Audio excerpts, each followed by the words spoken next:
Sen. Joe Manchin, right, is among a handful of Democrats from states that Donald Trump won in 2016 who will be key in deciding whether the president gets his latest nominee confirmed to the Supreme Court. Washington, the fate of President Donald Trump's upcoming Supreme Court nominee once again rests with vulnerable Senate Democrats up for re-election this fall. While activists and progressive groups are targeting moderate Republican senators who support abortion rights like Susan Collins of Maine and Lisa Murkowski of Alaska, urging them to reject any Trump nominee who is hostile to Roe v. Wade, a handful of Democrats will be key in deciding whether the president gets his pick confirmed to the High Court, because of the razor-thin partisan divide in the Senate.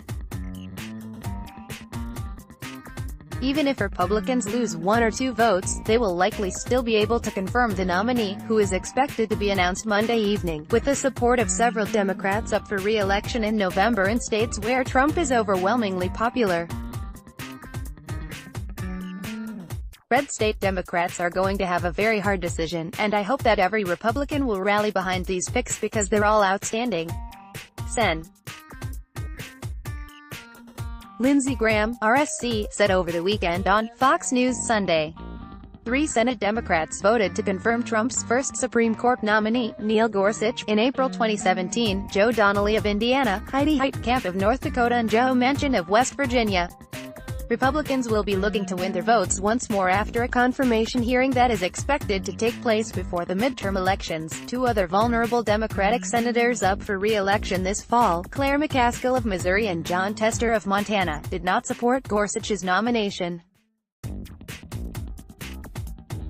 But they, too, are facing pressure to back Trump's second high court pick. Missouri Attorney General Josh Hawley, the GOP nominee challenging McCaskill this fall, released a campaign ad this week targeting her over the coming Supreme Court fight. As soon as Trump announces his Supreme Court pick, Judicial Crisis Network, a conservative political advocacy organization, says it will start airing ads in Alabama, Indiana, North Dakota and West Virginia promoting the nomination. The ads, costing a total of $1.4 million to run, will feature biographical information about the nominee and will be aimed at red state Democrats, including newly elected Sen. Jones of Alabama. The White House has assembled a team to handle communications, strategy and messaging coordination to defend and push the nomination through on Capitol Hill. Trump is expected to pressure recalcitrant Senate Democrats into supporting his nominee by holding rallies in their states. His Supreme Court shortlist is said to include conservative appeals court judges Amy Coney Barrett, Thomas Hardiman, Brett Kavanaugh and Raymond Kethledge. Senate Majority Leader Mitch McConnell, Kentucky, told the president over the weekend that Hardiman and Kethledge would face the fewest obstacles to confirmation.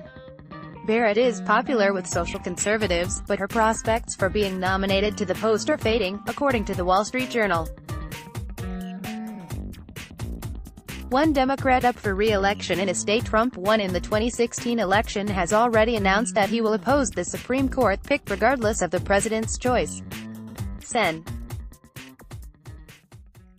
Bob Casey, DPA, who opposes abortion, announced on Monday he cannot support a process that involved Trump's picking from a list of 25 candidates selected by conservatives and big business.